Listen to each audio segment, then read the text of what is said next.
Dramas. Frente al desaparecido, en tanto esté como tal, es una incógnita el desaparecido. Si no me apareciera... A la par mía había un médico donde me tomaba el pulso, yo tenía muchas convulsiones y donde él daba la orden de seguir. En ese campo fui violada 4 veces. ¡Que están vivos, que están muertos! ¿Por qué no nos dicen? Si quieren venir, que vengan, les presentaremos batalla. Solo el pueblo debe juzgar lo que el pueblo votó. Dramas. Señores jueces, nunca Con la más. democracia se come. Hemos Con la tenido que democracia se adoptar educa. una medida transitoria de limitación a la extracción de dinero en que la efectivo. Constitución Nacional me confiere como presidente de la Nación, he declarado el estado de sitio en todo el territorio nacional para asegurar la ley y el orden. Primera vez en esta plaza, el 30 de abril de 1977. Vengo a pedir perdón del Estado Nacional por la vergüenza de haber callado durante 20 años de democracia. Dramas. El matrimonio entre hombre y hombre distorsiona la imagen de lo que es la verdadera familia. Queremos al hombre y a la mujer, porque Dios creó al hombre y a la mujer, no creó a Adán y No Eva. quedarnos ni con odios, ni rencores, ni querer revanchas, sino qué más podemos hacer. Dramas. Hablamos de derechos humanos.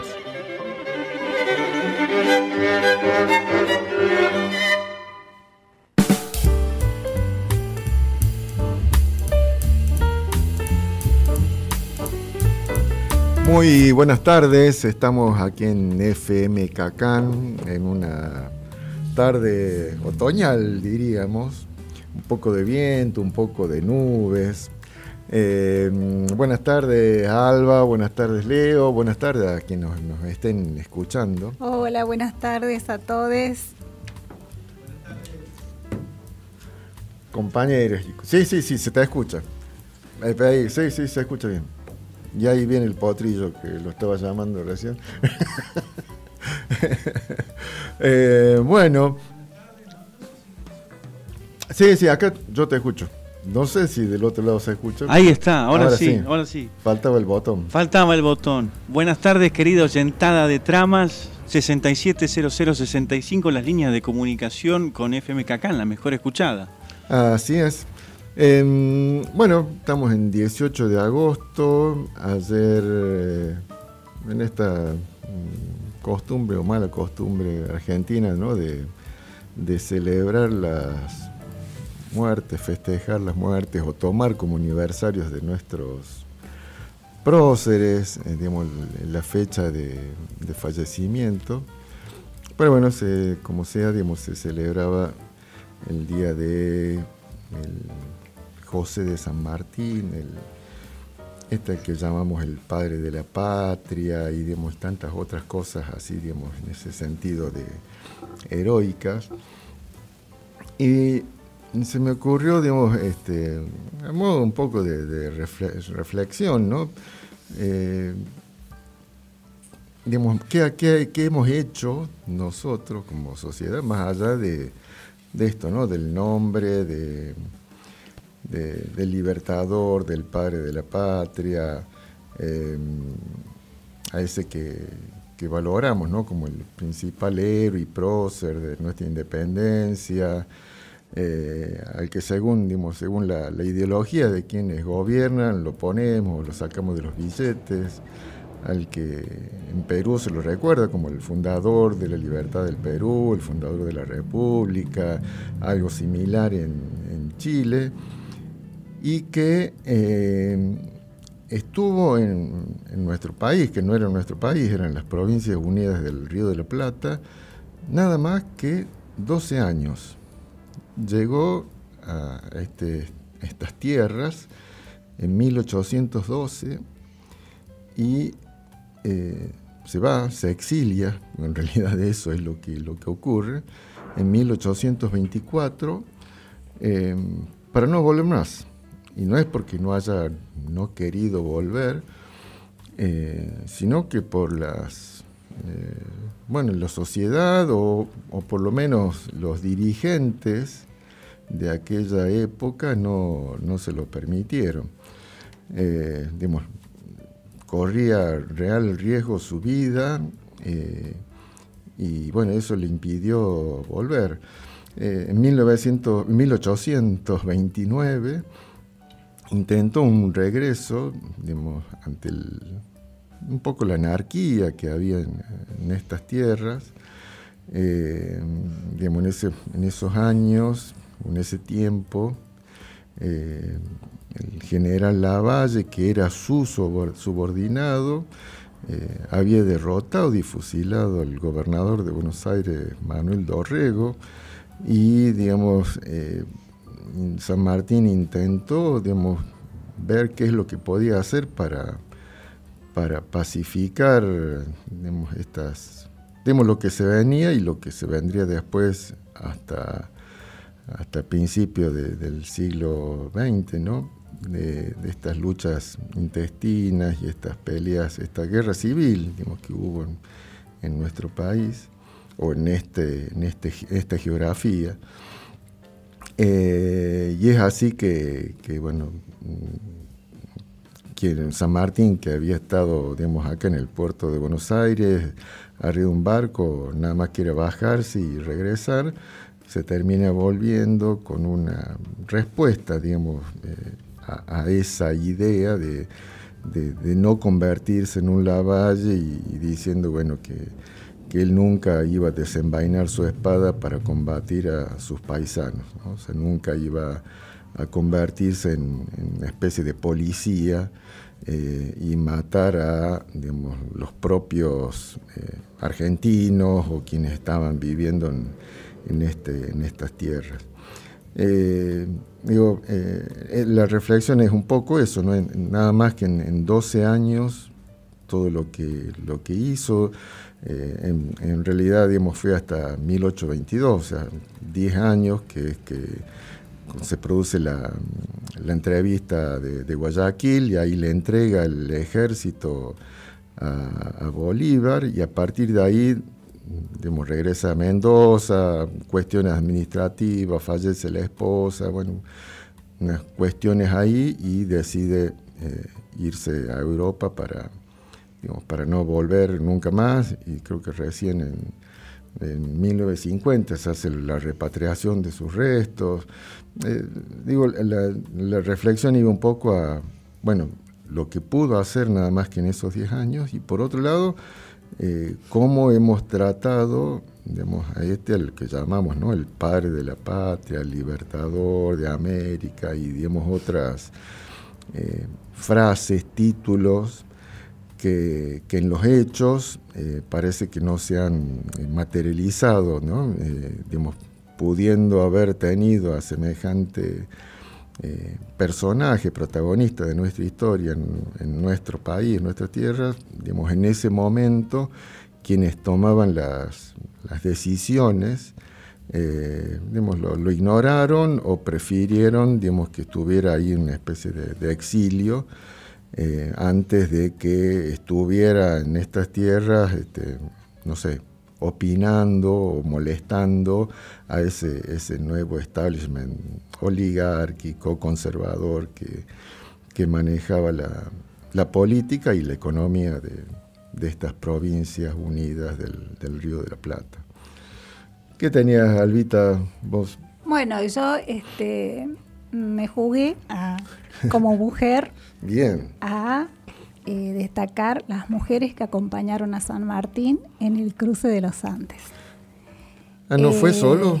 No, fue con muchas personas, y entre ellas también ¿Cómo se romantiza esclavos. eso, no? Digamos, parece que el que cruzó los Andes y fue el caballo blanco y todo. No, el caballo blanco no existió. No, parece que fue solo. Digamos, porque mulas blancas no hay todavía. La historia es la historia mitrista, ¿no? Claro, pero bueno, yo las fuentes que tomo últimamente, siempre lo digo, son Felipe de Piña, y por suerte, a nivel de los gobiernos que tuvimos la suerte de tener, y ahora, después de 4 años trágicos, volvimos a contar con cosas importantísimas a nivel de videos, ¿no?, audiovisuales, que uno puede echar mano de alguna manera, porque son muy interesantes a la hora de tener una historia más cercana y no la académica, como nos decías hace rato, Roberto, ¿no? Sí, la académica tradicional, porque también hay una academia, digamos, más crítica, ¿no? Ajá. Pero es la menos conocida o es la que queda, digamos, aparte, de la que no se habla normalmente, digamos. Claro. Se sigue haciendo transmisión, igual que en la escuela, digamos, secundaria, ¿no? Hay como que se crea, ¿no?, una historia oficial, y sobre eso es complicado hacer una crítica o poner nuevos contenidos, porque inmediatamente entra, ¿no?, decir, bueno, se está ideologizando, como si lo otro no fuera también una ideologización, claro, sí. O sea, estás ideologizando con un contenido. Exacto. Y no querés dejar que se metan otros para que por lo menos empatemos el partido, ¿no? Así es. Bueno, entonces, revisando un poco sobre el Ejército de los Andes, este toma nombre. Bueno, primero vamos a hacer así muy cortito. San Martín no veía la hora que se declare la independencia, porque él ya desde el 1814 quería ya armar su ejército. Era gobernador ¿no es cierto?, de la zona que le llamamos Cuyo, y por fin se da esta independencia. Entonces, en ese momento, el director Pueyrredón, Juan Martín de Pueyrredón, que tampoco lo escuchaban mucho, que digamos, a don San Martín. Entonces, bueno, él le coloca Ejército de los Andes y el nombre después de la independencia, ¿no es cierto? Y también lo nombra como oficial general, digamos, general en jefe, a José de San Martín. Este ejército contó con más de 5.000 hombres, entre ellos alrededor de 1.500 esclavos. Ya voy a comentar qué pasó con el tema de los esclavos. Más de 9.000 mulas, 15 elementos de artillería. Pensemos lo que son las quebradas que se tenían que sortear, y él hizo toda una estrategia, ¿no es cierto? Bueno, eso es para profundizar más. Pero el tema de los esclavos eran alrededor de 1.500, porque San Martín hace un llamado a los esclavos que pudieran intervenir en esta guerra por la liberación, que se les iba a otorgar la libertad. Y es allí a donde también es importante destacar que hubo mujeres que se presentaron. Hubo una que es Pascuala Nemeses. Ella se vistió de varón para presentarse y se hizo pasar por Pascual. Una vez que empezaron el cruce, la detectaron y la llevaron de nuevo a Mendoza, porque San Martín había dicho nada de mujeres ni de niños. Luego hay otra mujer muy importante, que es la que aclara el tema de los cruces y a dónde había agua, que era Martina Chapanay. Martina Chapanay es de un pueblo huarpe de la zona de San Juan, estamos hablando zonas de Cuyo. Ella era hija de un cacique huarpe y es la que aconseja con respecto a dónde hay aguadas, y es ella la que se transforma en la chasqui de San Martín, es la mensajera, ¿sí? Uh-huh. Luego tenemos a Francisca Pancha Hernández, otra mujer que también fue aceptada porque iba con su marido, y ella luchó no solamente en Chile, llegó hasta Perú, y también salvó la vida de su marido en Pichincha, en la batalla de Pichincha. Con esto queremos decir la valentía de las mujeres, y no tenían ningún problema, ¿no es cierto?, de estar, como así también pasó que algunas mujeres que tenían dinero pagaron para que sus maridos o sus hijos no fueran. Es decir, claro, tenemos de todo, como decías Roberto, ¿no es cierto? Acercar un poquito más lo que pasaba en estos momentos, ¿no?, de nuestra historia. Hay testimonios que dicen eso, ¿no? Que sí, les mandamos 3 esclavos para no mandar a nuestros hijos o algo así. Bueno, no sé cuántos esclavos eran, ¿no? Claro. Pero bueno, era una negociación para que los hijos de esas familias acomodadas no fueran a la guerra y no fueran a libertar estas tierras, ¿no? Claro. Y en una batalla que está Juan Lavalle, le dan el grado de sargento a Pancha Hernández. Luego volvieron, ¿no es cierto?, a su patria, pero no se sabe cuándo falleció. Luego tenemos a alguien muy interesante, que es Josefa Tenorio, que fue abanderada del ejército. En realidad no se sabe cuándo nació ni cuándo falleció, pero sí se sabe por medio de documentaciones que se encontró una carta que ella le había dirigido a San Martín, y de ahí se sacan los datos, porque ella pide y reclama la libertad que se le había prometido, y le manda a San Martín, y San Martín, por supuesto, les dice que sí. Lo que ocurrió con Josefa Tenorio era que ella se acerca, porque era esclava de una señora, y le permiten, no había problemas. Es decir, no se disfrazó de varón ni nada. Porque me parece que después de lo que había pasado con Pascuala, en realidad se dieron cuenta que estas mujeres eran necesarias, ¿no? Es decir, tenían la convicción, y algunas ya habían estado preparándose 2 meses antes para poder arribar de manera bien con el manejo de armas y poder luchar. Entonces entra Josefa Tenorio y también cruza los Andes y llega hasta el Callao. San Martín le contestó en forma favorable, y que en el primer sorteo que se haga, que por la libertad de los esclavos, la tengan en cuenta, que ella iba a ser liberada, pero no se sabe mucho más. Lo importante es que nos llega en la historia que fueron 4 mujeres comprometidas con este ejercicio que debiéramos de tener los seres humanos por la libertad, ¿no? De poder trabajar y luchar por la libertad. Y bueno, ese era mi aporte respecto a don José de San Martín, que tuvo la visión, aunque al principio no quiso, de que hubiera mujeres presentes allí. Es difícil, ¿no? Digamos, y cómo en la historia, bueno, es un clásico, ¿no? Cómo invisibiliza, borra, elimina, digamos, las presencias de mujeres en todos los hechos históricos, científicos, digamos, reserva el lugar, digamos, invisibilizador de la casa, ¿no? Y también encontré que las presas le llamaban peladas de la corrupción, o será porque le cortaban el pelo porque estaban en conventos, y ellas son las que hicieron las banderas y los uniformes, la frazada y los uniformes para el cruce. Es decir, las mujeres estuvieron trabajando también, como las damas también, que donaron sus joyas, hicieron la bandera, pero bueno, está todo bien. Bueno, no sé si todo bien, pero bueno.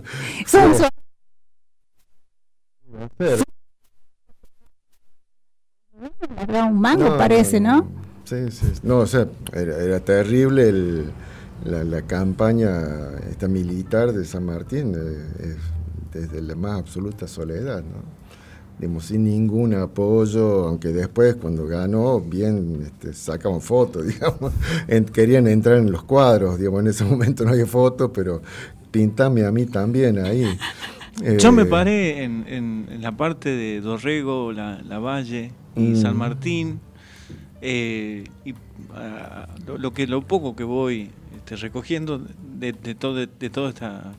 Se ve que la Valle, Dorrego era gobernador de Buenos Aires, elegido, digamos. Sí.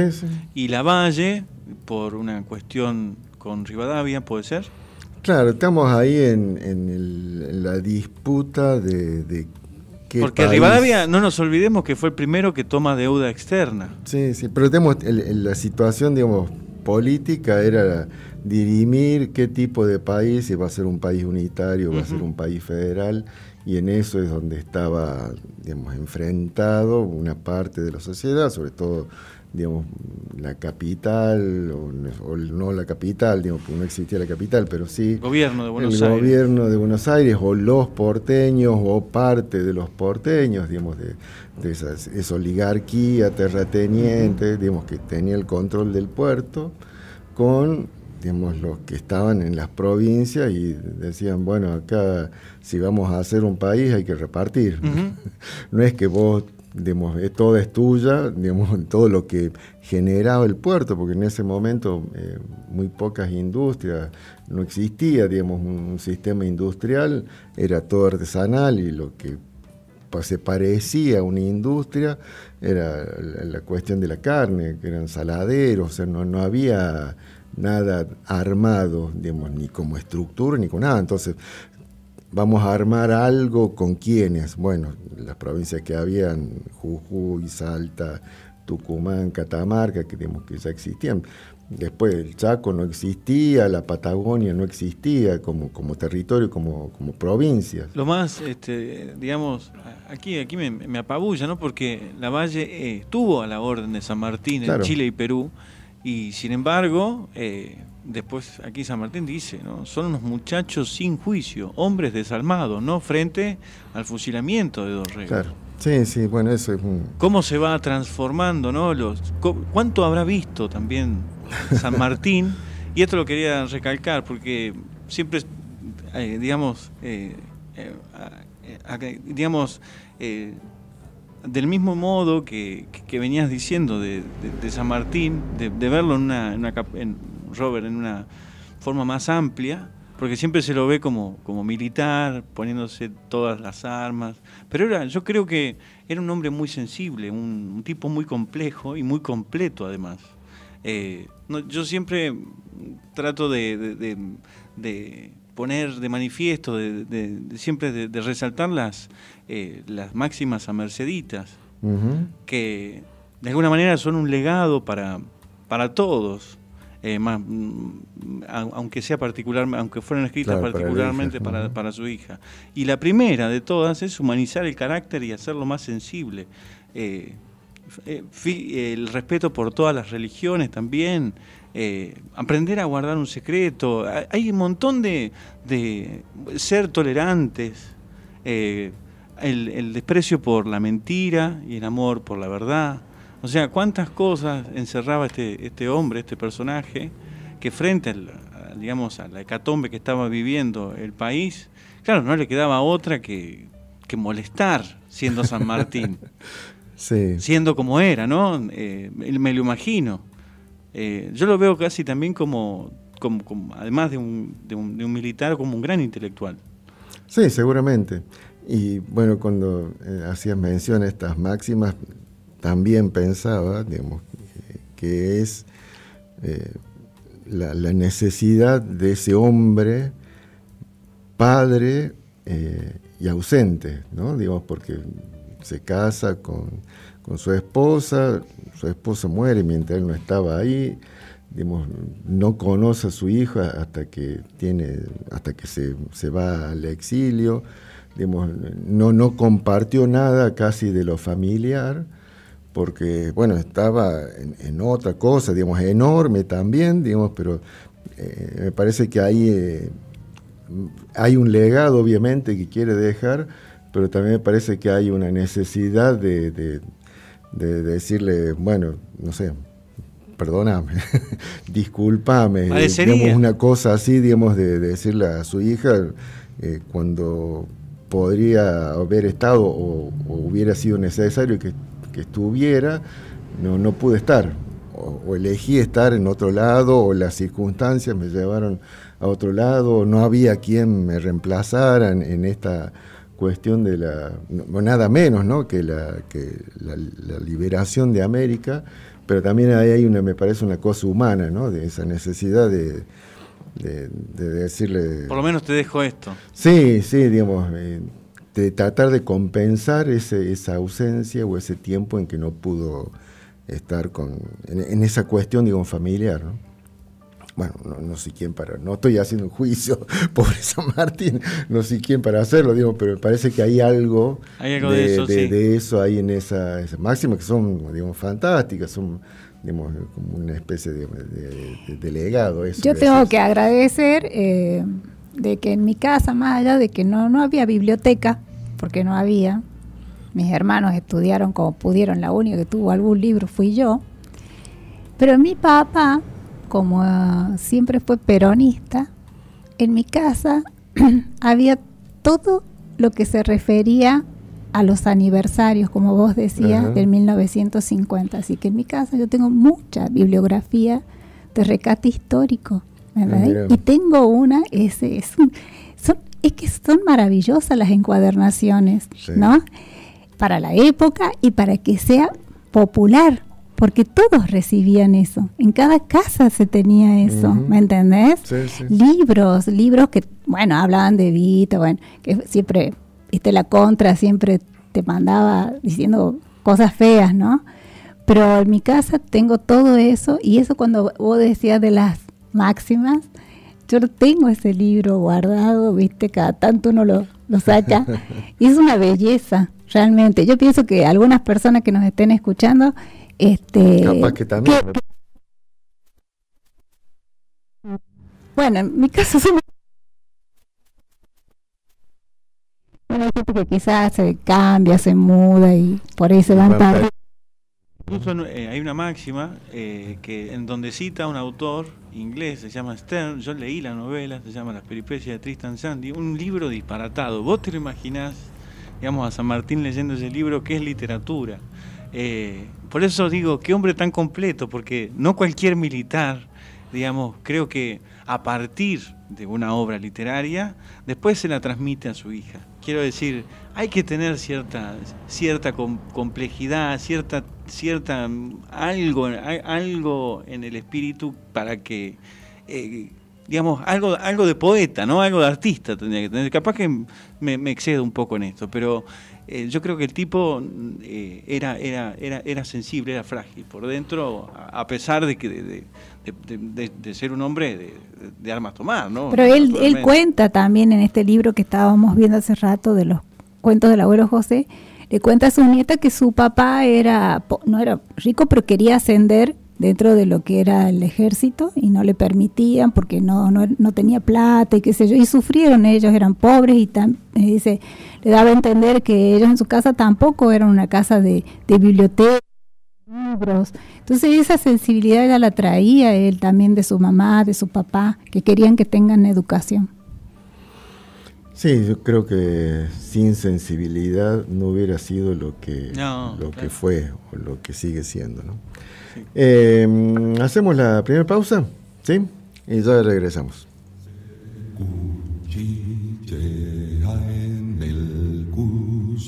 Se cuchichea en el Cuyo, se cuchichea. Que Pepe Pancho bebe 5 bodegas y basta y barajo, basta y barajo, basta y barajo. Se cuchichea,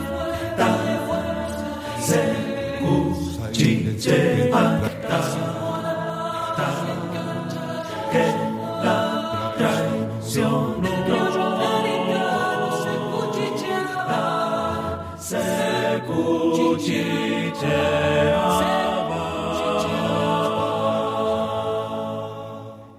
que provincias unidas con ruines lazos,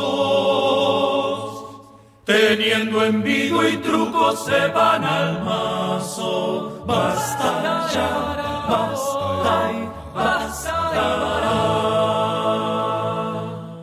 Con el pico cerradito se encuentra el bueno.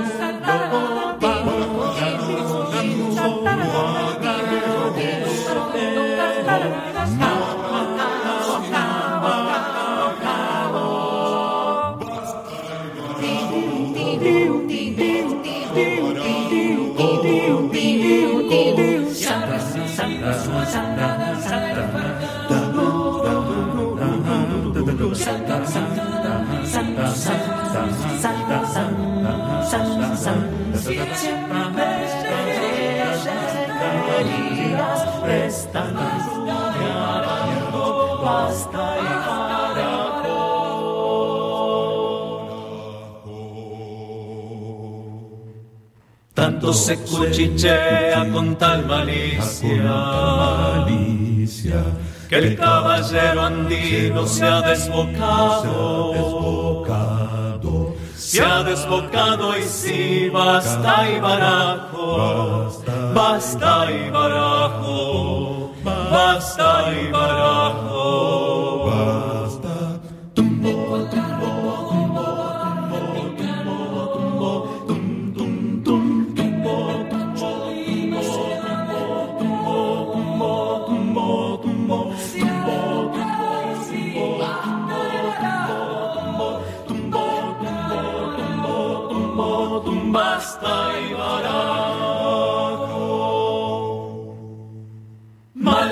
sea mi estrella, gritó el soldado. Tanta marcha y soroche, tanta epopeya, para viles carneros enredadores, basta y barajo, basta y barajo. Somos una radio diferente a las demás, una radio para pensar el desorden. Cacán 90.3.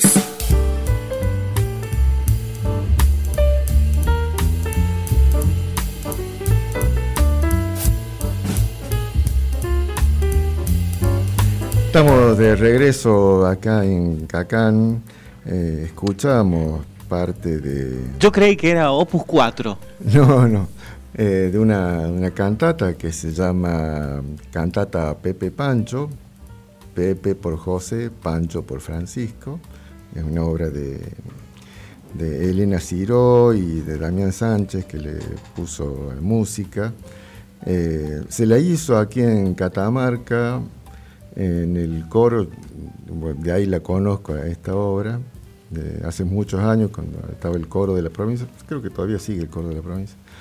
Estaba en la dirección el amigo desaparecido también, Camilo Mata, y en ese momento se hizo esta parte de esta cantata que se llama Basta y Barajo, que toma un poco, bueno, lo dice, se cuchichea en el Cuyo, se cuchichea, era todos los dimes y diretes que se hablaba de don José Francisco de San Martín, sobre lo que hacía, lo que no hacía, para dónde iba, por qué venía, digamos, todo especie de así de... Siempre con un mal tenor, ¿no? Claro, sí, digamos, en comparación, ¿no? Digamos, a hoy, cómo se habla de los políticos o como la canción mitrista, ¿no? Hablando mal de Varela. Claro, sí, ¿no? Bueno, que viene matando y se va, digamos, ese era un poco es un poco el sentido de esta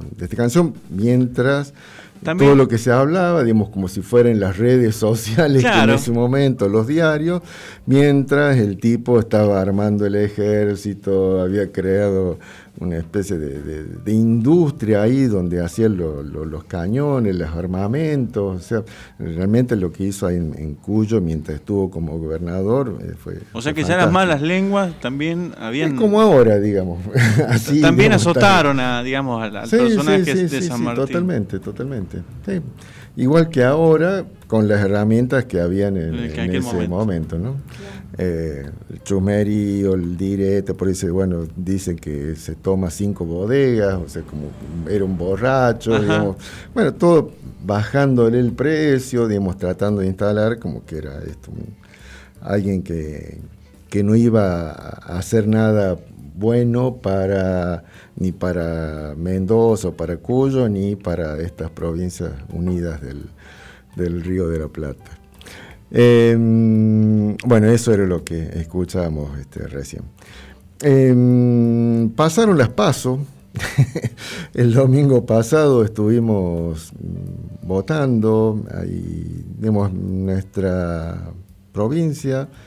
Hubo una buena afluencia de votantes, no como en la Nación, que fue un poco más bajo, o por lo menos, digamos, a nivel general.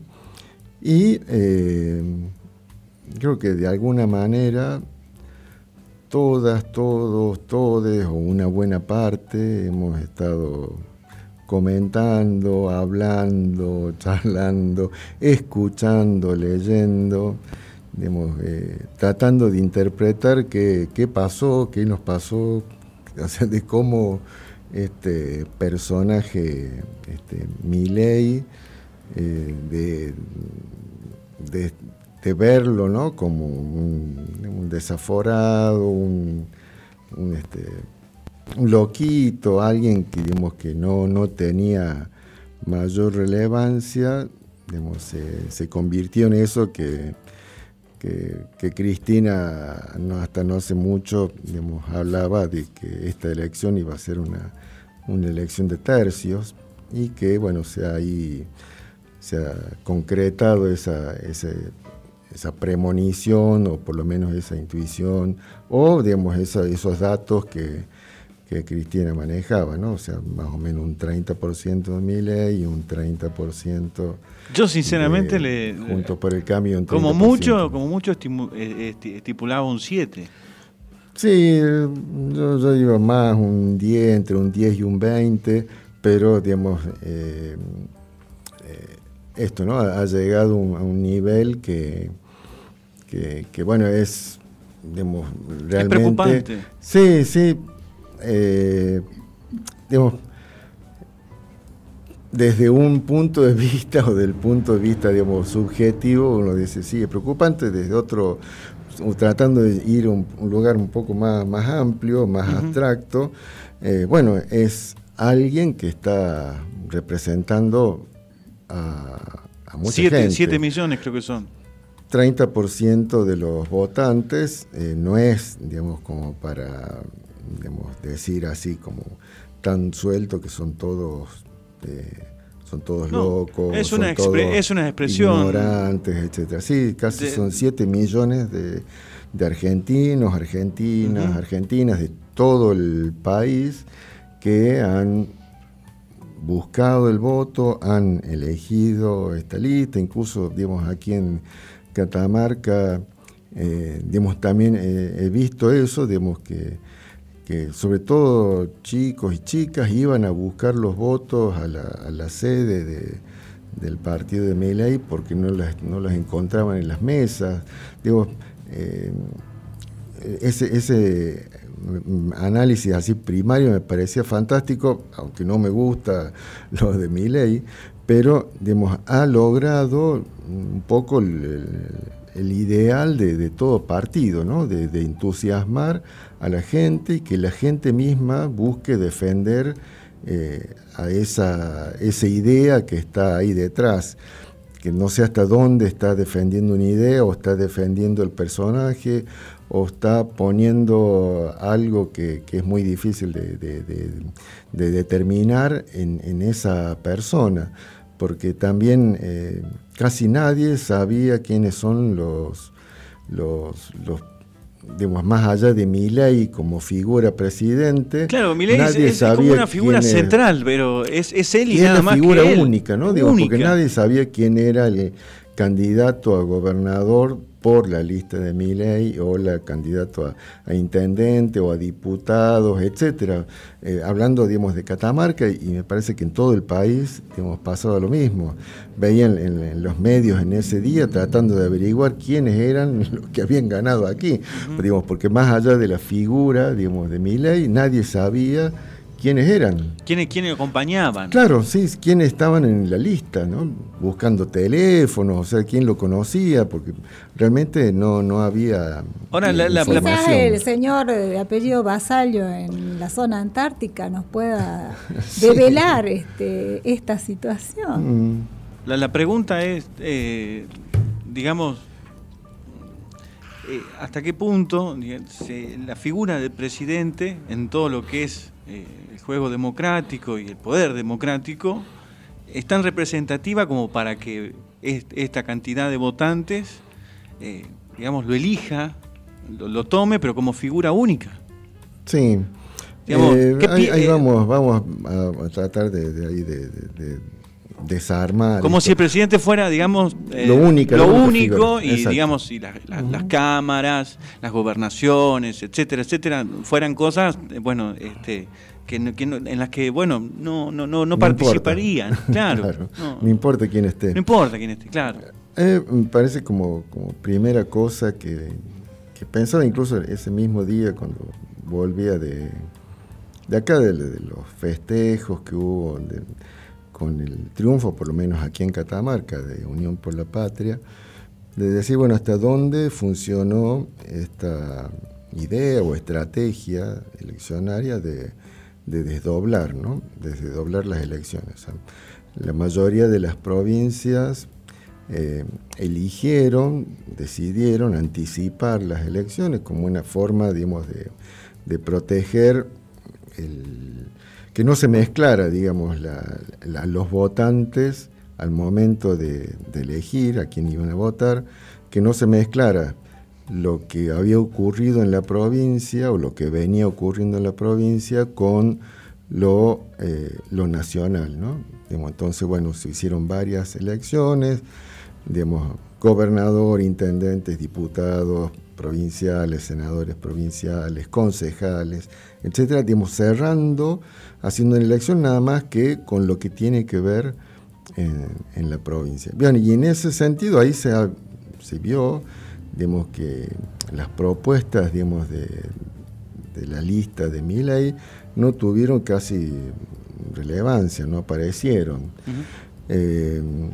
Y sí aparecieron ahora cuando, digamos, la gente, los votantes, no quedó atada, digamos, a decir, bueno, tengo, digamos, mi gobernador, mi intendente en donde yo vivo, no lo tengo que votar porque ya lo voté, y entonces se sintió un poco así como liberada a votar, digamos, lo que quisiera, y en ese sentido, bueno, eligió, digamos, muchos, bueno, este 30%, la lista de Milei. Claro, usted, Roberto, dice que él es el cambio, digamos, el desdoble ha producido... beneficio a Milei, lo digamos, benefició. Porque, digamos, si lo vemos aquí, lo que ocurre en Catamarca, es una de las pocas provincias donde no gana Milei, no llega ese 30%, sí. Queda con un 15%, incluso le gana a digamos, Juntos por el Cambio. ¿Por qué?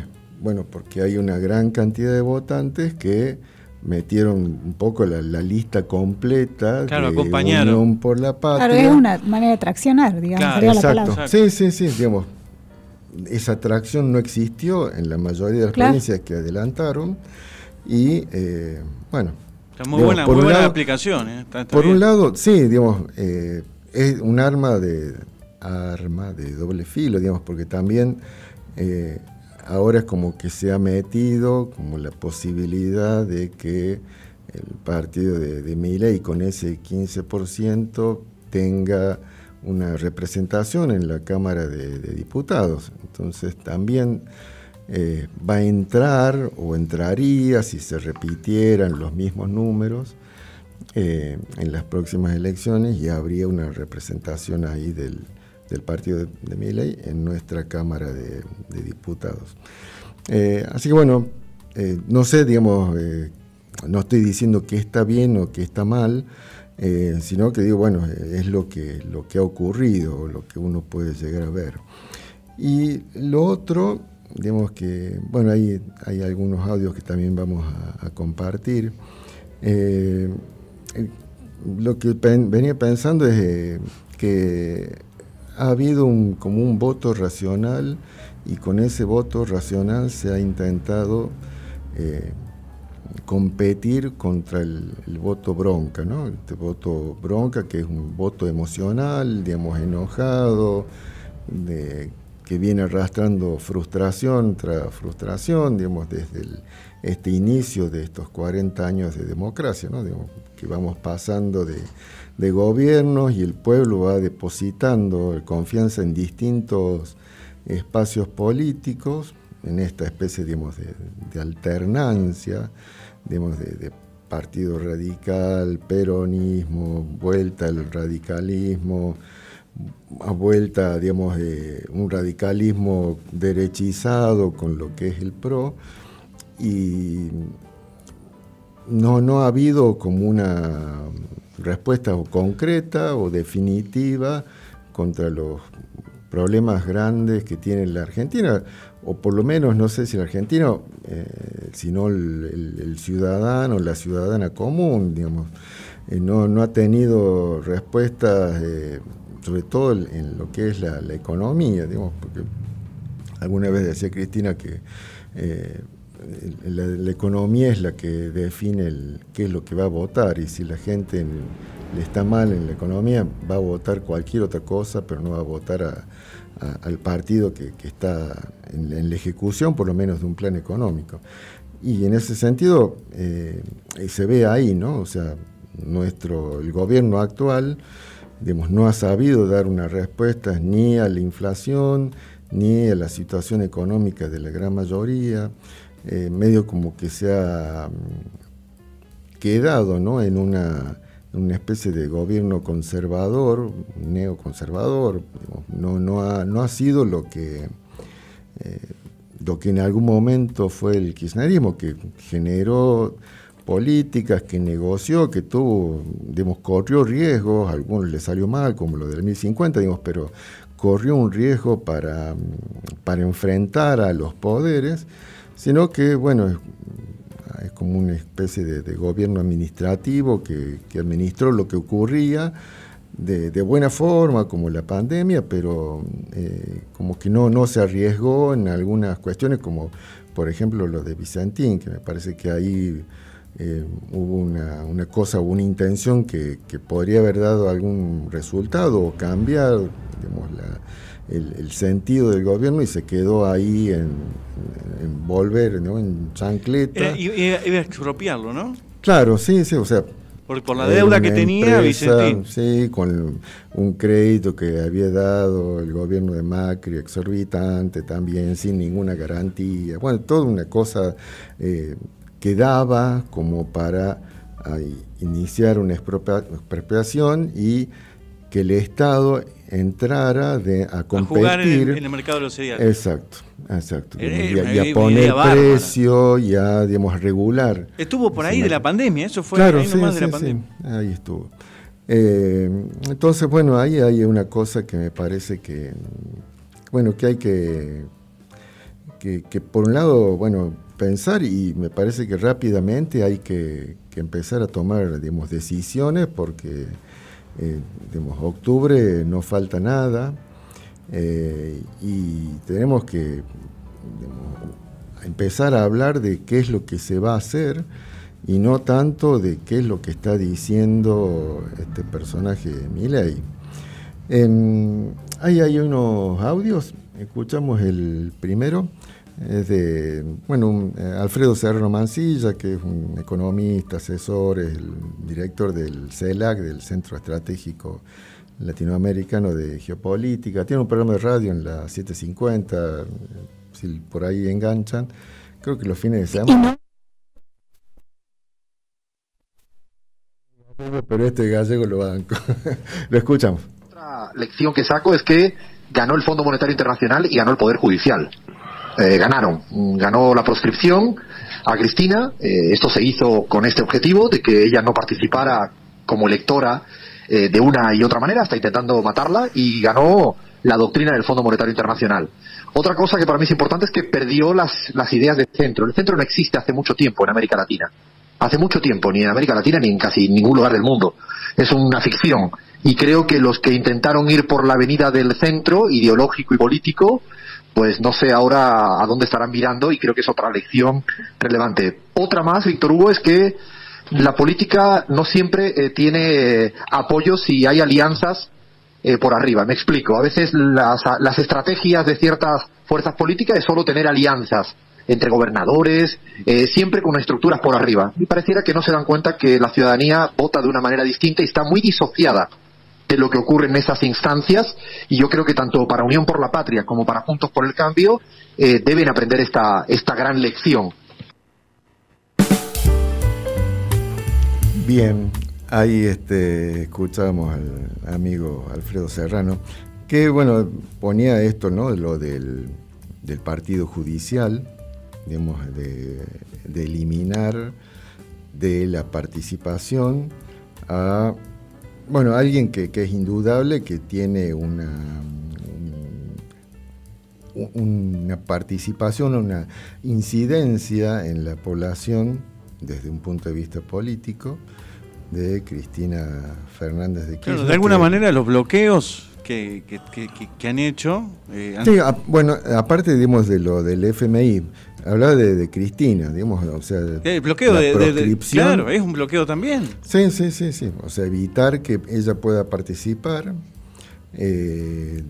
esa cosa, digamos, armada por el Partido Judicial, digamos, con todo lo que estamos viendo o seguimos viendo, es una lo pone como uno de los ganadores, de esta elección. Lo del FMI, claramente lo es, en el sentido de cómo limita y cómo condiciona cualquier decisión política, económica que se pueda realizar. A la vista está lo que ocurrió el lunes pasado, que el actual ministro y candidato tuvo que devaluar la moneda argentina por condicionamiento del FMI para que la semana que viene hubiera un nuevo desembolso. Si no se devaluaba, no había desembolso posible y todo se complicaba mucho más.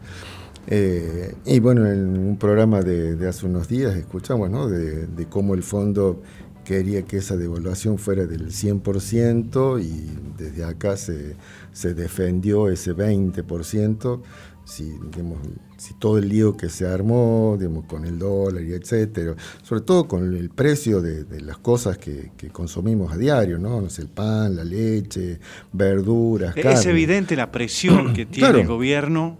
Sí, es impresionante. Es un condicionante, y por eso lo pone ahí como uno de los ganadores. Y el otro elemento que pone es decir, acá medio como que se olvidaron de la gente. Sí, armar una estructura, hablar con dirigentes, todo ese armado, político, que también lo vimos del otro lado, ¿no? De Juntos por el Cambio, como Larreta buscó alianzas, lo trajo a Vidal, salió, ¿no?, a dar el apoyo, otros más, Manes creo que también, ese apoyo de dirigentes de esa superestructura, después no se dio en la realidad, como votos, y se dio lo de Bullrich, que dijo, son 2 votos más, no me va a modificar, que Bullrich también es una perdedora, de esta. Yo lo que voy es que las presiones que están actuando contra el gobierno no dan tregua a la gente. Ese es el gran problema. Y que las personas, capaz que no identifican realmente quién les está haciendo, o quién no se está haciendo. Que paguemos más las cosas, que haya, que cambien los precios, etcétera, etcétera, etcétera. Es ver un poco ese armado, porque finalmente no hay un iluminado, no va a aparecer un iluminado un día y va a arreglar mágicamente todo sobre. Es que el iluminado apareció. Es que ese es el problema. Ahí está. Que no va a haber iluminado, ¿Qué vas a decir, Alvito? En el 2015 pasó lo mismo. O sea,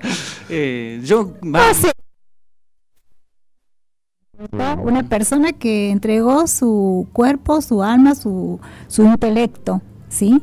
A pesar de los pueyrredones, a pesar de muchas circunstancias.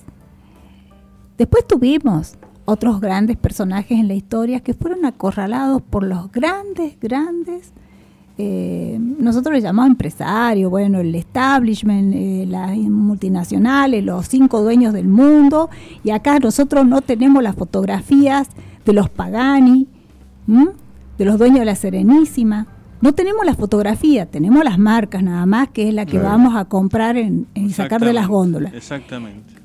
Sí, yo sé que yo escucho los programas de periodistas que hacen análisis y dicen, sí, eso es público, usted puede ir, entrar y es público, todo lo que ganan, todo lo que están ganando, todo lo que se llevan.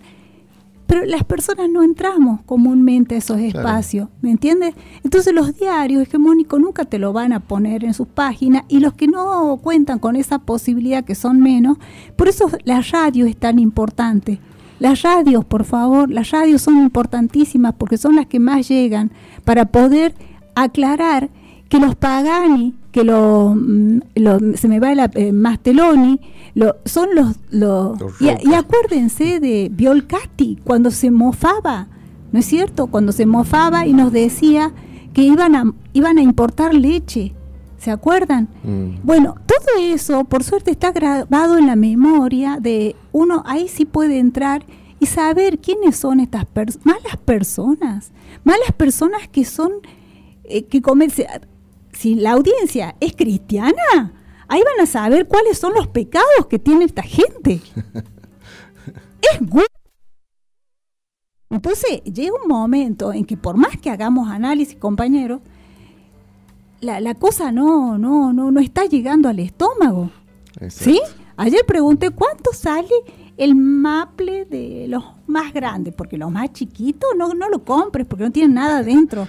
1.850, un maple. ¿Sí? Entonces, si vos no tenés leche, huevo, para darle a un niño de menos de 7 años que necesita la alimentación para que el cerebro le funcione y diga, qué bueno, cuando sea grande voy a ir al CONICET, que ya me lo quieren bajar y no lo van a bajar. Bueno, nosotros ¿qué hemos logrado? Derechos. Y la población que la tiene claro no va a querer no tener educación pública, no va a querer no tener salud pública, no va a querer no tener cosas que ya lo escuché a Milei. No, falta 2 años para que modifique tal cosa, falta 1 año para que no sé qué. Porque no es ningún estúpido el tipo. Supo cómo atraer como a las moscas al dulce, lo supo hacer. El tipo sabe lo que hace, sabe perfectamente, porque él pertenece a una casta peor que las de otros, que es el núcleo, el círculo rojo más asqueroso, pertenece a este señor. Sí, a mí me pensaba, ¿no? En decir, bueno, un poco lo que decías, Alba, qué es lo que le llega a la gente o qué es lo que entiende. Y me parece que no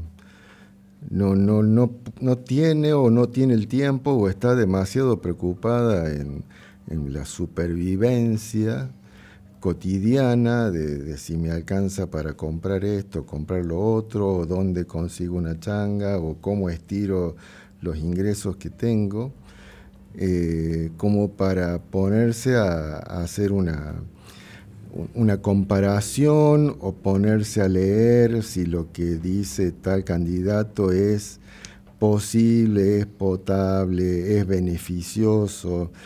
En las redes sociales mías figuraba o salían un montón, digamos, de imágenes con Gramsci, que digamos, está todo bien con Gramsci, digamos, no es que esté mal, pero digo, no hace falta haber leído a Gramsci para ir a votar, no hace falta saber de historia, no hace falta haber vivido en la dictadura, no hace falta haber vivido con el 1 a 1 de Menem, ni haber golpeado las puertas de los bancos para ir a votar. Parece que hay una cosa que desde este lugar, ¿no? de Unión por la Patria se apuesta a esa cuestión racional, y me parece que ahí es donde no estamos llegando a resolverlo de hoy, digamos, porque está todo bien la historia y todo eso que me contás, pero digamos, hoy no me sirve eso. No me resuelve el problema de que cuando voy a comprar 1 kilo de carne me alcanza nada más que para medio kilo, o me alcanza para 1/4 kilo de carne y con ese cuarto tengo que darle de comer a 3 o a 4. No resuelve el problema. Lo que pasa es que el otro tampoco, Robert. Está bien, digamos, pero... está cautivando solamente y para después, bueno, sí, ya sabemos lo que va a suceder, digamos. O sea, ojalá que no, porque sería una situación... Pero eso la gente no lo sabe, y sí sabe que hoy está mal, que hoy no le alcanza, y que los que están en esta boleta no le han resuelto las cosas, y los otros que están en la otra boleta tampoco le resolvieron las cosas. Digamos, porque puede saber, digamos, que a los otros los votó antes y, digamos, les debe haber llegado de que pidieron un crédito enorme al FMI y que ese crédito no está en ningún lado. Entonces, digamos, no tienen credibilidad. Y a los que están, digamos, ahora en el gobierno tampoco tiene credibilidad, porque dice, bueno, hace 4 años que están y está bien, contame de la pandemia, contame de la guerra, contame de la sequía. Son todas cosas ciertas, digamos, pero no veo ninguna actitud para decir, bueno, esta gente me da una esperanza, digamos, está bien, estoy mal, pero hay una esperanza, puedo ver algo, puedo ver un futuro de que en algún momento voy a estar mejor. Digamos, me parece que falta ese mensaje de decir, bueno, ¿qué es lo que vamos a hacer? ¿Cuál es la propuesta nuestra? ¿Qué vamos a hacer para que vos y vos, compañero, compañera, no compañero, vecino, el nombre que sea, estés mejor de lo que estás hoy? Escuchamos a Álvaro García Linera, político, ex vicepresidente de Bolivia, que en una entrevista que le hacían precisamente en Bolivia, decía esto. Y es que frente a la gravedad de una crisis que afecta a la gente más pobre, a los precarios, ¿no? A la inmensa mayoría de los argentinos, un gobierno progresista tiene que tener la fuerza y la voluntad para tomar medidas audaces. Un gobierno progresista llega al gobierno no porque las cosas están bien. Llegamos al gobierno cuando están mal las cosas, cuando los neoliberales fracasan, cuando la derecha fracasa. Y entonces hay mucha esperanza depositada en un gobierno progresista. Pero si el gobierno progresista, por distintas circunstancias, la pandemia, la guerra en Ucrania, no toma medidas fuertes que reviertan esa tendencia a empobrecimiento de la sociedad, ese es un gobierno moderado o administrativo, entonces te desplomas, pierdes adhesión, la gente se decepciona. Y cuando la gente se decepciona, tiene bronca contra todos, luego busca algo. Uno no puede vivir decepcionado toda la vida. Va a buscar una salida.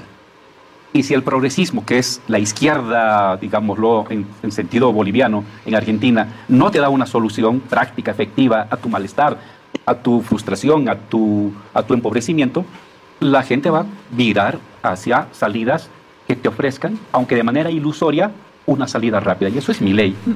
2 años atrás, o en condiciones de una economía estable, en crecimiento moderado, Milei no pasaría de ser un desalineado atorrante, excéntrico, tertulio de la televisión, ¿no? Pero en tiempos de crisis económica no. Ese atorrante se convierte en un referente. Entonces, él es un producto de las circunstancias. En circunstancias normales es un excéntrico y punto, ¿no?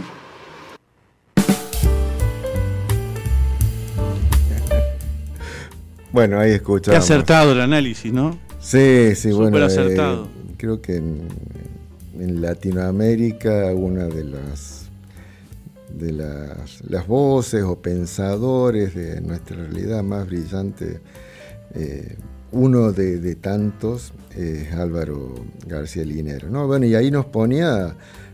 brillante con aquello de propuesta ilusoria. Uno es las circunstancias, ¿no? Me hace pero acordar que aparece Ortega, por ausencia de otro. Digamos, hay un espacio vacío, se produce un vacío, y bueno, muchos dicen, ¿no? En política el vacío no existe.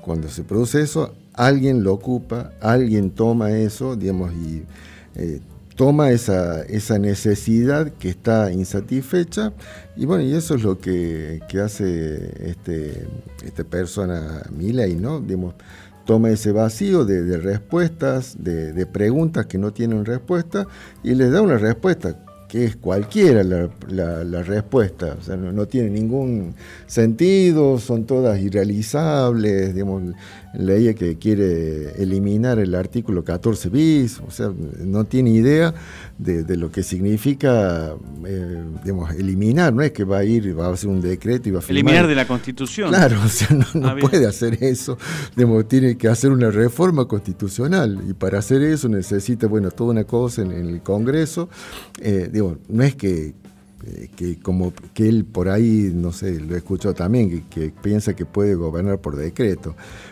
Digamos, son todas cosas, propuestas que la mayoría son irrealizables, pero, digamos, alguien que quiera hacer eso y que contra todo y que trate de realizarlo, a pesar de que no pueda. Digamos, el cargo es presidente, no es rey, no hay monarquías. Claro, por ahí tiene una confusión. Tiene una confusión, ¿no? Parecería, sí. Bueno, pero tenemos un antecedente que hay gente que sí usa la lapicera, como Don Gato, ¿no? Que hizo algunas cositas, sí, ¿no? Con la lapicera. Entonces lo que se les reclamaba a Alberta, por favor, agarrar la lapicera para que nos des algo.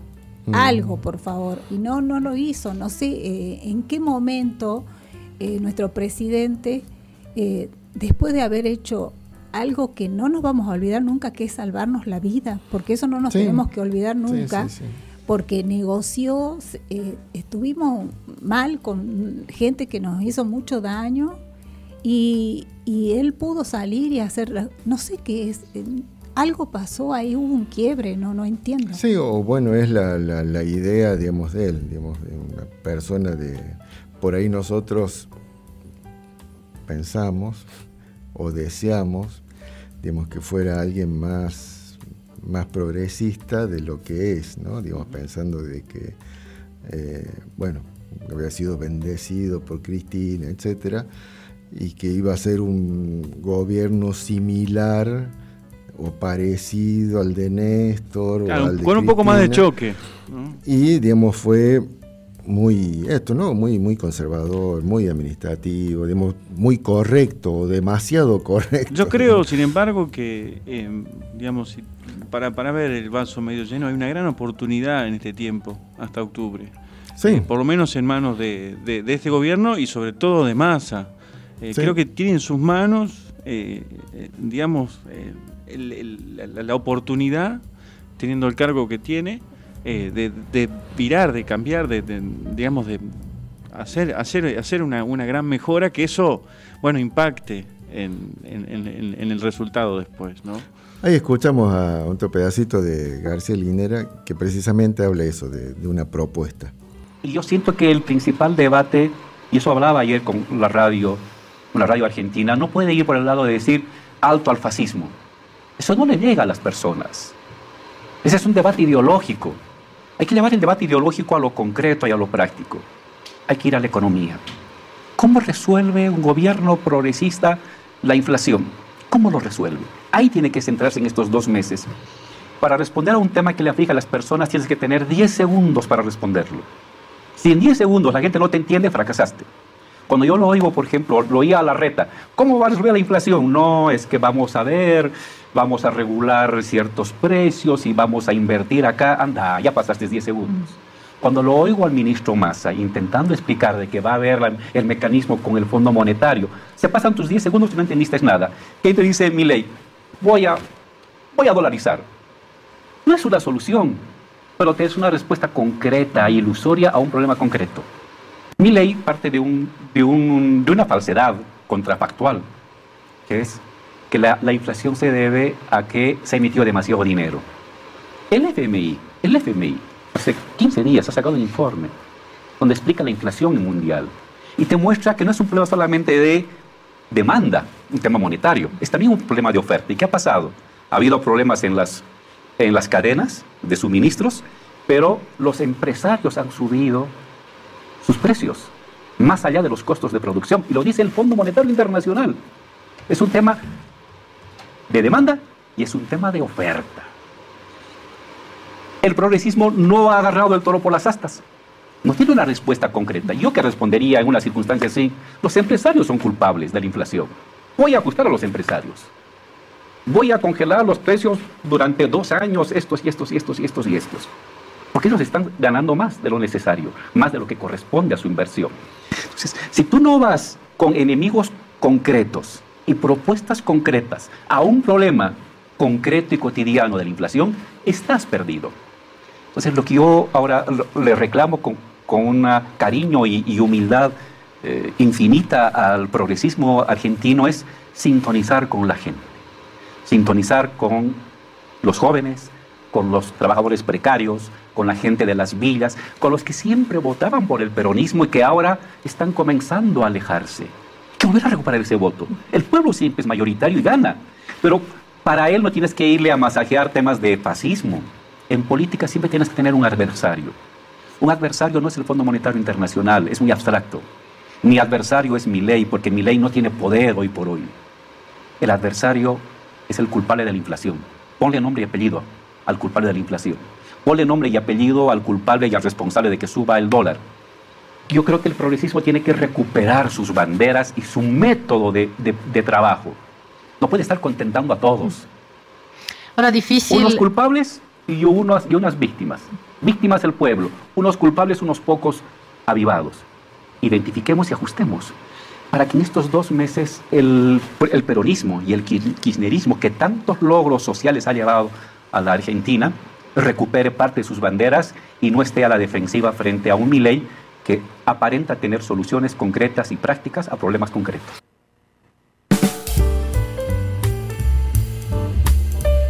Bien, escuchábamos ahí una propuesta concreta. Nombre y apellido a los que generan la inflación, que es grande. ¿No? Sí, más allá de esto, ¿no? De decir, bueno, a ver, identifiquemos quiénes son o quién es el responsable de lo que nos pasa, digamos. Si el problema es la inflación, bueno, ¿por qué tenemos inflación? Y sacar esto, ¿no? De lo ideológico, del fascismo, de los derechos, digamos, porque coincido en que en algún momento, cuando estamos más tranquilos y que no estamos tan acuciados por digamos, esto que vamos a comer al día siguiente o a la noche, podemos sentarnos a discutir más relajados y hablar, no sé, más filosóficamente o desde lo ideológico. No es el momento para hacer eso. Ahora es lo concreto. Hay que ir a los bifes, hay que resolver ya con alguna propuesta, ya con alguna perspectiva de decir, esto lo vamos a solucionar y lo vamos a solucionar de esta forma. Esto es lo que vamos a hacer. No digo que...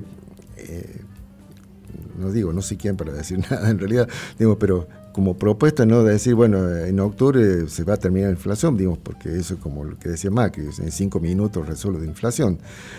Pero sí, debemos tener una propuesta, un plan, algo de decir, bueno, mirá, vamos a hacer esto, más había dicho la otra vez. Y en 2 años o en 3 años vamos a llegar a este punto. ¿Por qué? Porque vamos a hacer esto. Alguna propuesta real, concreta, de cómo resolver el problema. Algo había dicho de ir ahí a 2 o 3 cuevas que estaban manejando el precio del dólar. Sí, hay varias, digamos, ideas, digamos, sobre eso, hay varias propuestas dando vueltas. Me parece que ahí lo que está faltando es la definición. Claro, es decir, la acción ahí. La definición y la acción. La ¿no? acción, claro. Esto es lo que vamos a hacer. Claro. Y bueno, y con esto vamos. Digamos, iremos viendo si es lo mejor, ¿no? O lo podremos discutir, digamos, pero tiene que haber una definición, una propuesta concreta. Un poquito más de García Linera, que está bueno. ¿Se polariza con Milei de parte del progresismo o qué? Yo tengo una mirada, aunque no soy un buen conocedor de la cultura política argentina, pero mi sentido común me lleva a pensar lo siguiente. No te conviene polarizar con Milei, porque Milei no es un poderoso. Polarizas con los poderosos y lo colocas en el lado de los malvados. Un poderoso siempre es malvado, o tiende a ser malvado en el sentido popular. Pero él no es gobernante, no dirige nada. Es un joven excéntrico y desalineado, ¿no? Que a veces habla incoherencias, pero pues que se preocupa de lo que le preocupa a la gente. Atacarlo lo vas a hacer crecer. Para mí la clave de Milei no es Milei, son los problemas que Milei está abordando. La economía y la economía.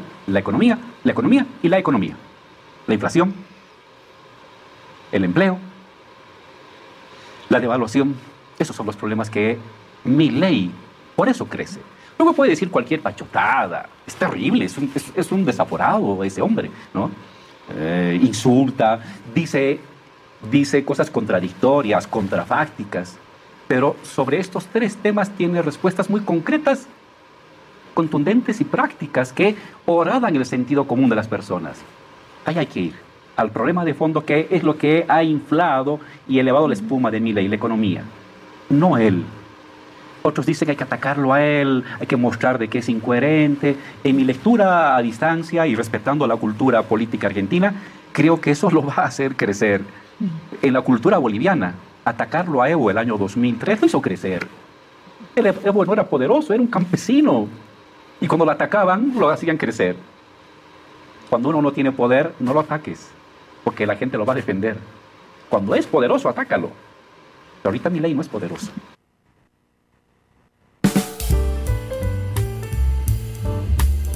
Bien.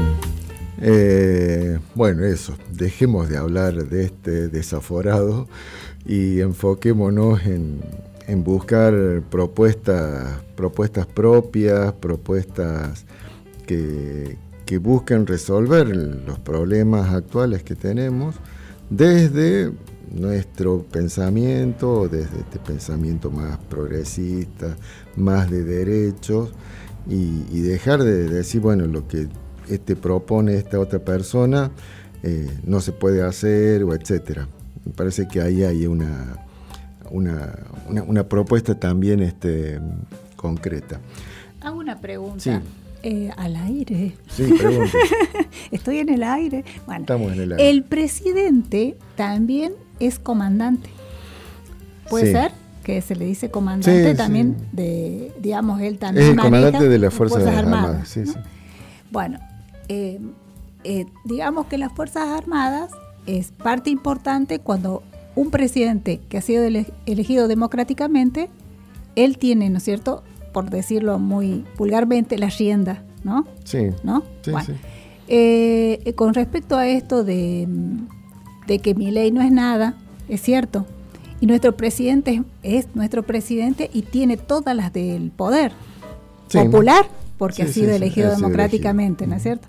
Entonces sería bueno, en todo caso, que por más que tenemos un candidato que está oficiando de economista y de candidato a presidente, creo que en este último gobierno en realidad no veo cómo en realidad nuestro presidente no hizo, no quiso, no pudo. Yo me acuerdo cuando vos tenías los ministerios y todos desembocaban, ¿viste? La política. Tenías la política de educación, la política del trabajo, no nos olvidemos, ¿no es cierto?, del ministro, gran ministro Tomada. Todos desembocaban de una manera, vos sentías fluir eso. Y yo entiendo que eso es cuando hay una idea, ¿me entendés? Sí, concreta.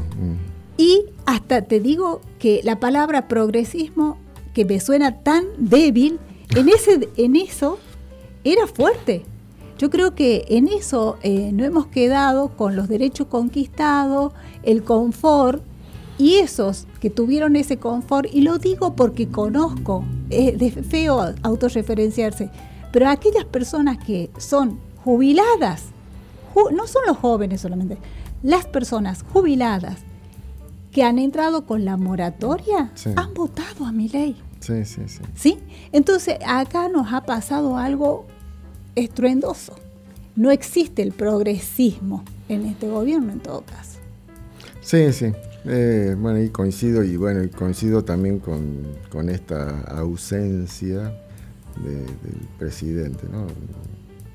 No sé si ojalá aparezca, pero digamos, no ha estado ni en la campaña, ni ha tenido ningún protagonismo que pudiera ayudar, ¿no?, a definir, o por lo menos orientar o llevar, digamos, los votantes a por lo menos al partido que representa. Para terminar, me gustaría compartir una charla que se hizo en la calle, en la agrupación que se llama La Calle, y se hizo en la calle, en Zurita y creo que Junín o por ahí, el año pasado, y donde el actual intendente, hablaba un poco de este tema y ya también hacía una propuesta que me parece que va en este sentido de que estamos analizando, y ya lo anticipaba hace un año, porque fue también en estos días de agosto. Ahí lo escuchamos. Yo creo, compañeros, compañeras, que quienes conducen, y me hago cargo, por lo menos tengo una conducción de un ejecutivo municipal, que quienes pretendan conducir o liderar el proceso electoral del año que viene, tiene que fundamentalmente explicar qué es lo que quiere hacer, convencernos de hacer algo fundamental, de mostrarnos el futuro con eso que nos quiere explicar, y que no solo los militantes y los dirigentes, sino la sociedad en su conjunto se entusiasme con ese futuro. El oeste de Juntos por el Cambio dijo: la gente no quiere ir a votar, hay que ir a comprarla. No es que no quiera ir a votar, no es que la gente no quiera elecciones. A la gente le gusta ir a votar, ejercer su voto.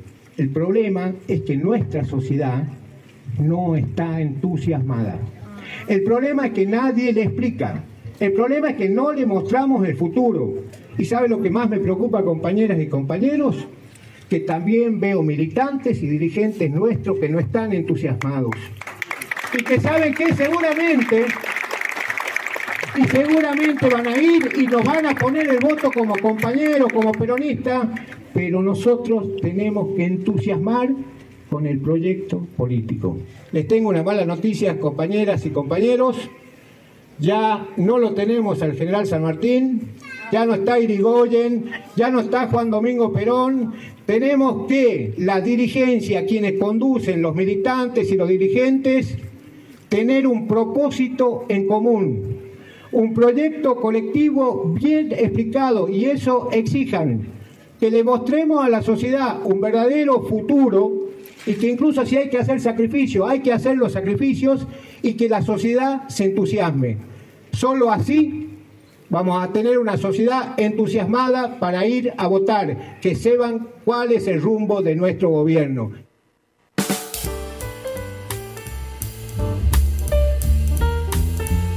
Bien, ahí con otras palabras decía más o menos lo mismo, ¿no?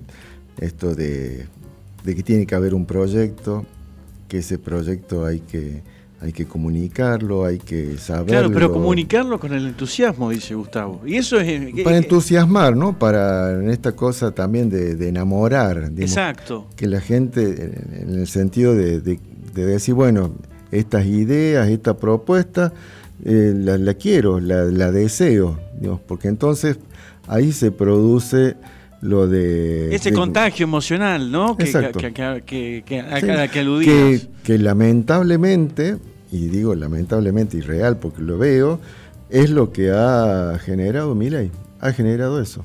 Digamos, el deseo de decir, bueno, ven en esa persona... Sí, bueno, pero alguien que lo ha hecho desde el odio, horadando el sentido común. Todo eso, digamos... No lo ha hecho de una manera... Coincido totalmente, digamos, pero la gente...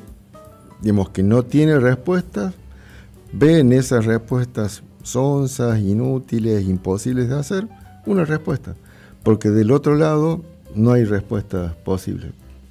Entonces, bueno, digamos, estamos en carrera y está medio un poco todo para hacer. Hay 2 meses como para levantar este tirón de orejas y que yo creo que reaccionar igual el contagio, digamos, el contagio emocional desde esa postura que tiene, digamos, este Milei, digamos, es mucho más fácil, es más que contagiar, digamos, entusiasmar desde un lado más bondadoso. Creo que, no sé si es más fácil. No sé, mira, veamos lo que pasó aquí, ¿no? En Catamarca, digamos, es cierto, por la intendencia, es cierto. Digamos, el intendente ha generado eso. Es cierto. Ha generado eso. Es cierto. Sin cosa fácil, sin decir barrabasada, sin insultar, digamos, ha generado ese enamoramiento, esa representación de decir, bueno, en esta persona, con lo que está haciendo, con lo que viene haciendo y con lo que quiere hacer, veo a alguien en quien confiar, digamos, porque en definitiva es eso lo que estamos haciendo. Estamos votando a alguien que nos va a representar. Y me parece de esto, ¿no? De lo que representa hoy el actual intendente, me parece que debería ser lo otro, ¿no? Además de la campaña que se hizo, digamos, también aquí, digamos, de ir casa por casa, vecino por vecino, hablar con el vecino, y escuchar al vecino que felicita y que dice muy bien y qué sé yo, y también escuchar al vecino y la vecina que dice, mira, esto es una porquería, no lo quiero, no me gusta, no sé, lo que sea, digamos, porque piensa otra cosa, digamos, pero digamos, esa campaña, ¿no? de decir, bueno, aquí estoy, digamos, y me pongo a tu juicio, digamos, porque una votación de alguna forma es eso, ofrecerse a que el otro diga si yo hice las cosas bien o no las hice bien. El tema de que no hay que tenerlo a Milei como contrincante, y menos en los medios de comunicación, pero fueron los medios de comunicación hegemónicos quienes lo fogonearon. Totalmente, sí. Es un personaje nacido ahí. Hacemos una pausa.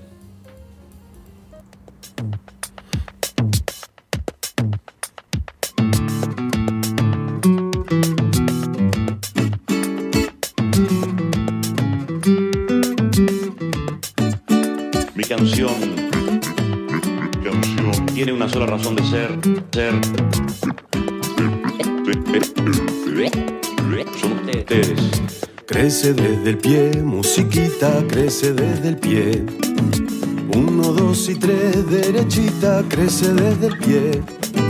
Crece la pared por hiladas, crece la pared. Crece desde el pie amurallada, crece desde el pie. Dentro de su lata la mata, crece desde el pie. Crece desde el pie la fogata, crece desde el pie.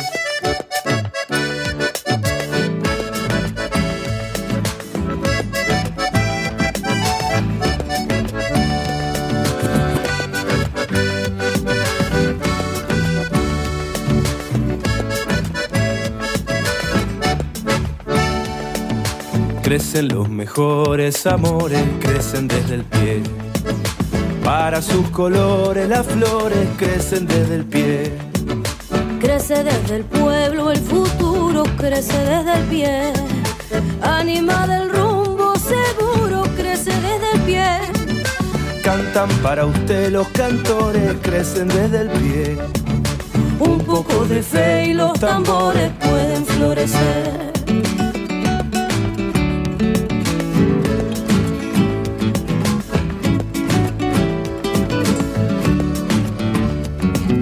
Crece desde el pie, la mañana crece desde el pie. El sonido de la campana crece desde el pie. Crece desde el pie, la semana crece desde el pie. No hay revoluciones tempranas, crecen desde el pie. No olvides que el día y la hora crecen desde el pie. Después de la noche la aurora crece desde el pie.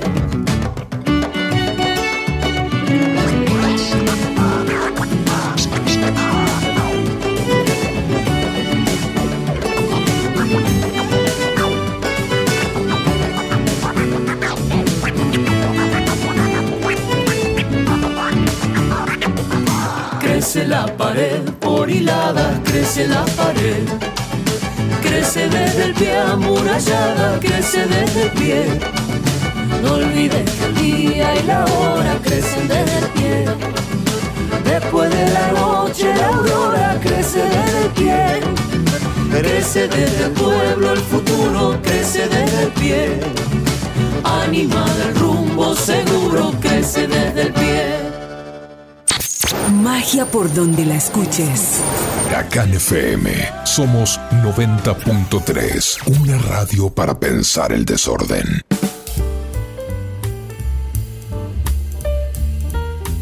Seguimos aquí en Tramas por FM Cacán. Y bueno, vamos rápidamente a hacer este bloque dedicado a lo que ocurrió en Capilla del Rosario, esto que se llama la masacre de Capilla del Rosario o el aniquilamiento de Capilla del Rosario, un hecho ocurrido el 12 de agosto, fue la semana pasada, de 1974, en que una parte del Ejército Revolucionario del Pueblo queda atrapada en estos cerros que rodean ahí a la Capilla del Rosario, en Fray Alberto Esquiú, son rodeados por las fuerzas de seguridad. Esto ocurre durante un gobierno democrático, en 1974, antes de la llegada de la dictadura militar del 76. Al ser rodeados por policías y militares, una parte de este grupo del ERP, del Ejército Revolucionario del Pueblo, se rinde, y al rendirse, digamos, en vez de ser tomados, detenidos, capturados, encarcelados, sometidos a juicio, son ejecutados.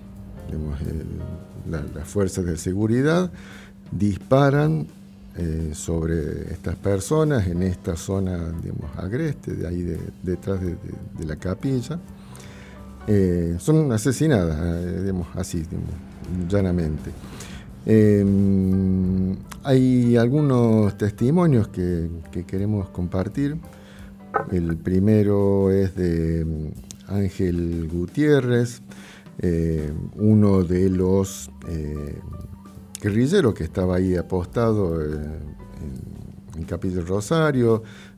Tenían una idea de tomar el regimiento que estaba aquí en Catamarca, apropiarse de armas, bueno, toda una cuestión, digamos, en ese lo que había en ese momento, el enfrentamiento de las guerrillas, etcétera, previo al Independencia, el operativo Independencia.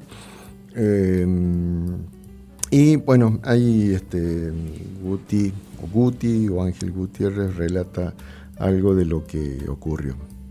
Y bueno, nosotros llevábamos varias horas, incluso días, digamos, preparando la operación. Entre movilizarnos, no estábamos bien dormidos. Me acuerdo que estábamos en ese momento, digamos, llegó un momento que yo me quedé dormido y muchos compañeros, y nos despertamos en medio del tiroteo. En ese primer tiroteo yo me entero que muere mi hermano y un compañero tupamaro, que son los que estaban en la parte de adelante, porque ellos entran tirando la parte de adelante del colectivo. Y nosotros, los que estábamos atrás, nos tiramos rompimos, digamos, los vidrios, y nos tiramos y organizamos la resistencia y la defensa. Pero un grupo grande de compañeros, en la huida, disparan para un lugar equivocado, que nosotros sabíamos que eran cerros pelados, fácilmente, digamos, detectables, identificables, como lo que realmente pasó después cuando nos enteramos que lo fusilaron a todos los compañeros. Bien, ahí pasaba entonces uno de los sobrevivientes de esta masacre, que sobrevivió, digamos, porque el grupo que venía se divide en algún momento, digamos, por este ataque que tienen. Ahí se dividen, unos regresan a Tucumán, que es el caso de Gutiérrez, y los que quedan, digamos, que huyen para otro lugar, son los que quedan atrapados y luego ejecutados. Escuchamos también a un testimonio de José Fernando Gambarella, que en ese momento cumplía órdenes, digamos, era parte de las fuerzas de seguridad, pero fuerzas de seguridad locales, y que, bueno, relata cómo vivió ese fusilamiento sin saber que eso se iba a suceder. Escuchamos ahí. Yo llevo una gran, ¿cómo te puedo decir? Tranquilidad, porque creería que ya se hizo el juicio que correspondía con esta muerte de estos jóvenes, y era una mochila que yo tenía en la espalda que nunca podía sacármela, ¿viste? Y tampoco comprender por qué se lo mataron a estos chicos así de esa forma, si ya se ven rendidos, se han entregado. Y yo estuve a 30 metros de ellos y vi todo lo que ha sucedido, en la cual después fui castigado, ¿viste? Estuve preso, estuve como gendarme de primera en Gendarmería Nacional, me echaron, me tomaron por subversivo, y fue perseguido un año más, que no tenía tranquilidad para nada. Y bueno, después, gracias a Dios, me vine acá, regreso a Catamarca, vino un helicóptero en la cual se hizo un recorrido y se localizó en el lugar donde se encontraban estos jóvenes, y dieron la orden que teníamos que subir hacia la montaña esa, más o menos aproximadamente 2 kilómetros caminamos. Al llegar hacia arriba se dio la orden de que se entreguen. se hizo 2 o 3 disparos al aire, entonces, y de ahí empezaron a salir estos muchachos detrás de una roca que se encontraba en medio de la quebrada. El primero con una camiseta blanca, en la cual te daba la señal que se entregaban, y que una vez que estuvieron arriba, lo hicieron poner retaguardia y lo fusilaron. Y lo que lo fusilaron fueron personas de fuera, ¿viste? ¿No? Ya gente especializada que han traído, y uno de ellos yo recuerdo que era Acosta, el que está preso allá en Coro, porque era un porteño, ¿viste? Que sacó prestado la ropa un soldado ahí para poder subir la montaña. ¿Sí? Sí, y ese hecho yo lo vi a 30 metros, vi el primero caer, te soy sincero, el segundo y el tercero me di vuelta, no quise ver, porque saltaban los cuerpos una vez en el suelo como 1 metro de altura, ¿viste? De la cantidad de impactos que han recibido. Y después, bueno, tuvimos que ir nosotros ahí a levantar los cuerpos, tratar de sacarlo a un lugar donde el helicóptero podía aterrizar, de ahí se los cargaba, se los llevaba a la ruta, y de la ruta el helicóptero no llegaba a piso, más o menos los 20 metros desde arriba los tiraban al piso. Eran seres humanos, uno cristiano, qué sé yo, que no podía entender, ¿viste?, por qué se los trataba así. Durísimo el testimonio que fue, digamos, esta persona, José Fernando Gambarela, fue uno de los testigos del juicio que se hizo por este hecho y que fueron juzgados y condenados Carlos Carrizo Salvadores y Mario Nakagama, y el que nombraba ahí a Ezequiel Acosta, y que después fueron absueltos por una Cámara de Tucumán, y que después fue recurrida esa absolución y todavía está ahí veremos qué es lo que se hace con estas personas que además están presos, digamos, por otros hechos también de terrorismo de Estado. Finalizamos los testimonios con unas palabras de Ana Radusky en el momento en que se estaba llevando a cabo el juicio, y que un poco habla de la importancia precisamente del juicio, de responsabilizar o meter, digamos, este hecho dentro de lo que son los juicios de terrorismo de Estado y de lesa humanidad. Si bien ya se hizo un juicio acá, que fue por las causas de desaparecidos, este fue la primera causa que se presentó en Catamarca, que tuvo, bueno, por muchas demoras por la particularidad de que fue en el 74, de que tenía una causa anterior abierta y hubo que aunar las causas.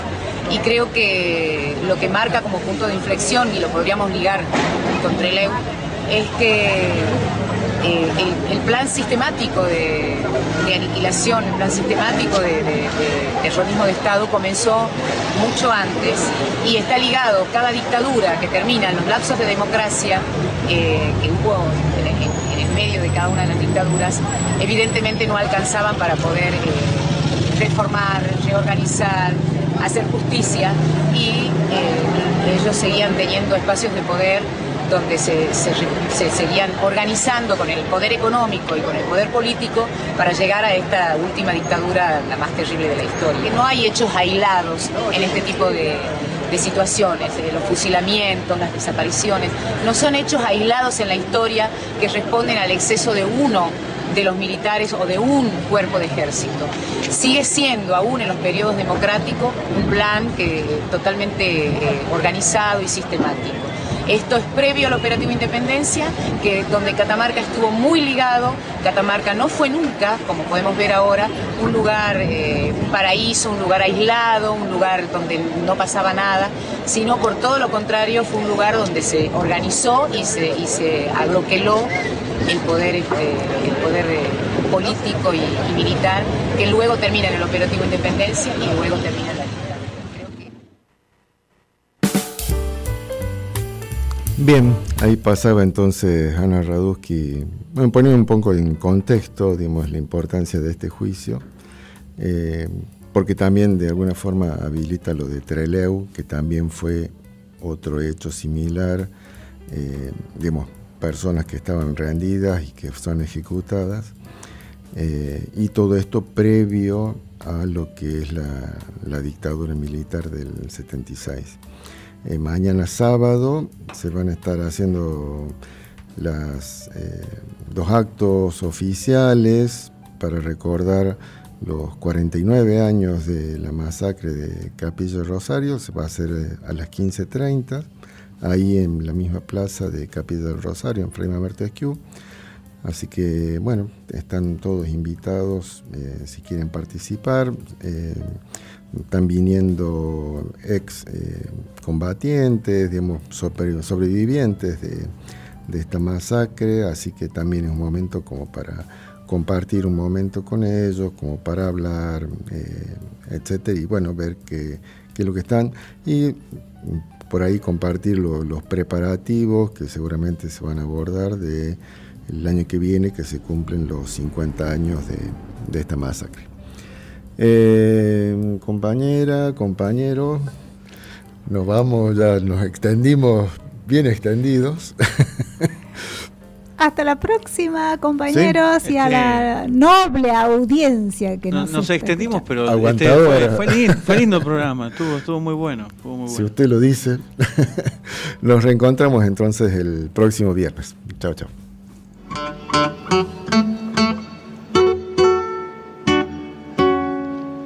Las hormiguitas blancas y azules con su carguita cruzan la tierra, cruzan los mares, cruzan los cielos, dejando atrás el temporal, la casa rota, el pie asesino, la vida herida por ese mal.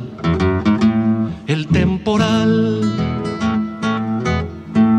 pero los sueños y los caminos las hormiguitas no dejarán, los van cargando con la ilusión de un circo en viaje hacia la función. Si les preguntan dónde trabajan, contestan siempre la construcción. La construcción. Las hormiguitas carpintereando, albañileando, pintarrajeando, imaginando, desolvidando, enamorando y hasta cantando, van caminando y acumulando verde energía, mucha esperanza, mucha esperanza. Siguen andando sobre la tierra, sobre los cielos, sobre los mares, multiplicando hojas y flores, acumulando verde energía, mucha esperanza, mucho buen día para su viaje que es circular, va a terminarse para empezar. Las hormiguitas son muy tenaces, las cicatrices van a cerrar, con sus hojitas de yerba mate, las hormiguitas se sanarán. Pocos comprenden su largo viaje, ¿por qué salieron si han de volver? Han de volver. Todas chuequitas las hormiguitas, son solidarias como un panal. Todas chuequitas las hormiguitas, son solidarias como un panal. Pero si encuentran el pie asesino, pica que pica, lo atacarán. Pero si encuentran el pie asesino, pica que pica, lo atacarán. Lo atacarán, lo atacarán, lo atacarán. Las hormiguitas que yo les canto son tan chiquitas que ni se ven, pero los sueños que van cargando tienen la altura que tiene el bien de toda naturaleza que en esta tierra pide un lugar, el bien de toda naturaleza que en esta tierra pide un lugar.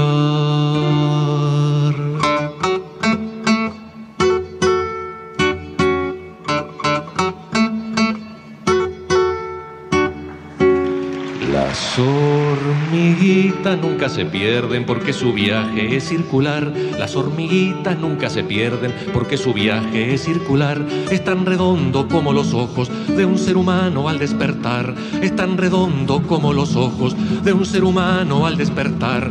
Es tan redondo como el planeta que vamos juntos a liberar. Es tan redondo como el planeta que vamos juntos a liberar. A liberar, a liberar, a liberar, a liberar.